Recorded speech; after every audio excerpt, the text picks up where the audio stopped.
All right, today we are going to crack the code on a type of home loan that a lot of people find kind of confusing, but also really tempting: the adjustable rate mortgage, or ARM. Let's jump right in. You've seen them, right? Those mortgage rates that just look way too good to be true. And it's smart to ask, okay, what's the catch? A lot of the time, that amazing rate is for an ARM. And the catch is that the rate, well, it's not going to stay that low forever. But it's not some big mystery, it's just a system. And today, we're going to figure out exactly how that system works. So, what is an ARM really? It's pretty simple at its core. It's a home loan where your interest rate can change over time. Unlike a classic fixed rate mortgage where you're locked in for, say, 30 years, an ARM's rate moves with the markets. And that means your monthly payment could go up or it could go down, which is precisely why you have to understand the details. To really get a handle on an ARM, you kind of have to learn its secret language. It looks like a jumble of letters and numbers at first, but it's actually a code that tells you everything you need to know. Yeah, I know, this looks like a complicated math formula, but trust me, this is the key to the whole puzzle. Every single ARM has a code, a little string of letters and numbers that lays out the entire game plan. So let's break down what each little piece actually means. First up, we've got S for start rate. This is that super low, really attractive number that catches your eye in the first place. It's often called the teaser rate, and for good reason. It's an introductory deal to get you in the door. It's fixed for a little while, but just remember, it's not going to last forever. Next is M for margin.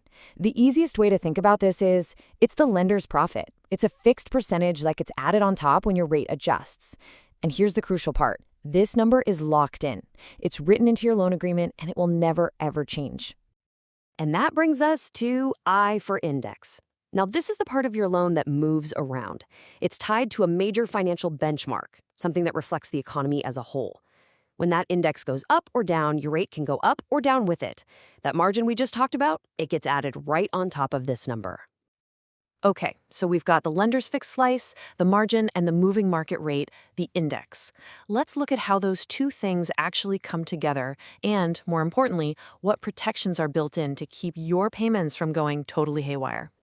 I love this analogy. It just makes everything click. Picture your interest rate like a boat floating on the ocean. The index, that's the ocean itself. It rises and falls with the economic tides. And the margin, that's the mast on the boat. It's a fixed height. It's always there, sitting right on top of the water. Your total rate is the very, very top of that mast. Now, you might be thinking, wait, if the index can just shoot for the moon, isn't that incredibly risky? And you're right, it absolutely would be. That's exactly why caps exist. Caps are your financial safety net. They are hard limits on how much your interest rate can possibly go up. And there are basically 3 layers of protection here. First, you've got the initial cap. We'll call it A. And it limits how big that very first rate jump can be when your teaser rate ends. Then you've got the periodic cap, B, which limits every single increase after that. And finally, the lifetime cap, C, sets the absolute ceiling. Your rate can never go higher than that, no matter what. All right, that's enough theory. Let's actually put this stuff to the test. It's time to take these letters and numbers and calculate how a real rate adjustment works. This is where it all comes together and starts to make sense. So here's the secret. Figuring out your new rate is actually way easier than you think. You just have to calculate 2 different scenarios. First, what's your starting rate plus that initial cap? And second, what's the market index plus the lender's margin? Your new rate is simply the lower of those 2 results. That's it. That's how the cap does its job. Okay, let's use a real-world example. Let's say borrower A gets a 3-1 ARM. That means their rate is fixed for the first 3 years, then it can adjust every 1 year after that. Their teaser rate is a nice 2%. The caps are 3/3/10. That's a 3% initial cap, a 3% periodic cap, and a 10% lifetime cap. The lender's margin is 3%, and when it's time for the first adjustment, the market index is sitting at 2%. So let's walk through it together. Step 1, we calculate possibility number 1. That's the start rate plus the initial cap, or S plus A. Then we do step 2, calculate possibility number 2, which is the margin plus the index, or M plus I. And for the grand finale, your new rate is just whichever of those 2 numbers is smaller. So let's plug in the numbers for borrower A.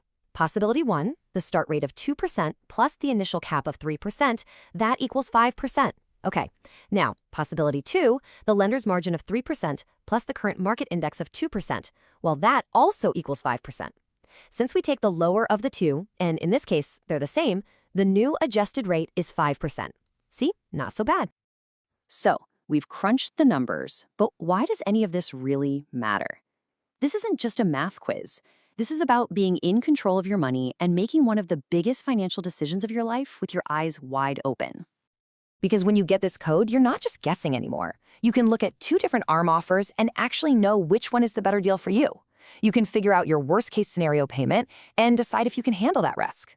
And maybe most importantly, you can avoid that awful payment shock, that moment your mortgage bill suddenly jumps by hundreds of dollars out of nowhere. At the end of the day, an ARM isn't good or bad. It's just a tool, one with its own set of rules and risks. But now you know how to read the rules. Now you can do the math. And that means you're in a much, much better position to decide if taking on that risk is the right move for you.